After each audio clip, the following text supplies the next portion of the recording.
श्री कृष्ण, भगवान शिव के मुख से निकले ये वचन सिर्फ पार्वती माता के लिए नहीं बल्कि संपूर्ण मानवता के लिए है। हर मनुष्य जो इन्हें अपने जीवन में अपनाता है वह शिव की कृपा का पात्र बनता है और एक दिन शिवलोक का अधिकारी भी। 12वीं कथा।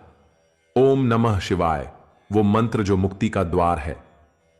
उपमन्यु मुनि बोले, हे श्री कृष्ण, अब मैं आपको वह रहस्य बताता हूं जिसे जानकर आत्मा संसार के सभी बंधनों को तोड़ सकती है।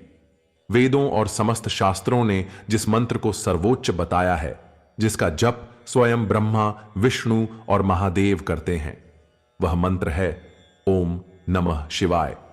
इसे पंचाक्षर मंत्र कहा गया है और यह मंत्र नहीं, स्वयं भगवान शिव का साक्षात स्वरूप है। यह मंत्र भक्ति की वह चाबी है जिससे हर बंद दरवाजा खुल सकता है, चाहे वह मोक्ष का हो या मनोकामनाओं का। ओम, जो इस समस्त सृष्टि का आधार है, हर ध्वनि की जड़ है, हर ब्रह्मांड की नाड़ी है।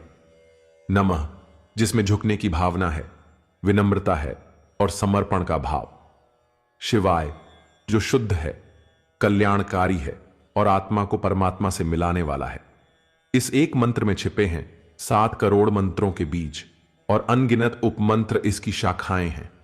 यह मंत्र केवल एक ध्वनि नहीं है, यह एक जीवंत ऊर्जा है जो साधक के हृदय में प्रवेश करके उसे शिवमय बना देती है।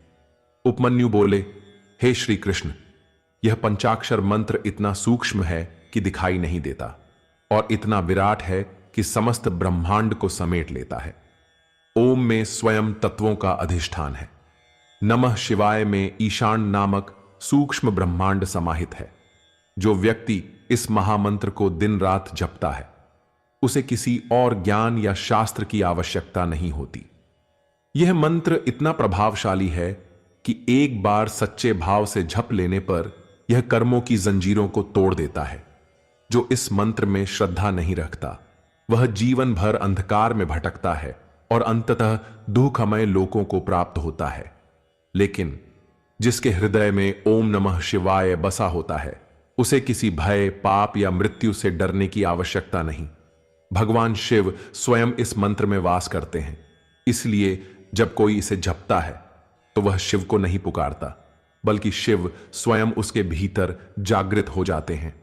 उपमन्यु मुनि बोले, हे श्री कृष्ण, यह मंत्र केवल उच्चारण नहीं है, यह आत्मा की पुकार है, परम शिव से मिलने की पुकार। और जब यह पुकार सच्चे हृदय से निकले तो भगवान शिव स्वयं उत्तर देते हैं। 13वीं कथा। कलयुग का प्रकाश पंचाक्षर